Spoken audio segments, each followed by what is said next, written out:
నంద్యాల జిల్లా డోన్ కమలాపుర గ్రామంలో మూగజీవాలపై అమానుష్యమైన ఘటన చోటు చేసుకుంది. అదే గ్రామానికి చెందిన కమ్మరి శంకర్ ఆచారి అనే వ్యక్తి గత 3 సంవత్సరాల నుండి సుమారుగా 50 నుండి 60 మూగజీవాలపై విష ప్రయోగం చేస్తున్నట్లు వెల్లడైంది.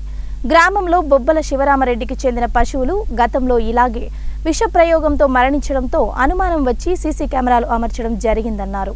అది తెలియని శంకరాచారి యథావిధిగా గోడ దూకి విషం తీసుకెళ్లి పశువులు తాగే నీటిలో కలిపి వెనుతిరిగి వెళ్లే వీడియో చూసి అతనిని పట్టుకుని పోలీసులకు అప్పగించారు.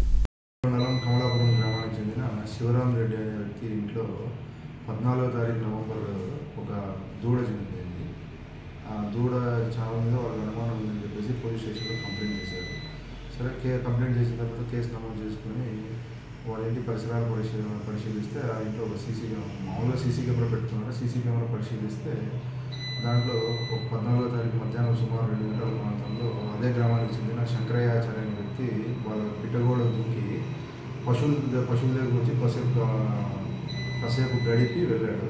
అతను పశువుల దగ్గర వచ్చే సమయంలో ఒక చేతిలో చిన్న అనుమానాస్పద వస్తువు ఉంది. సరే ఆయన పోయిన తర్వాత ఒక గంట సేపుకే దూడ చనిపోయింది.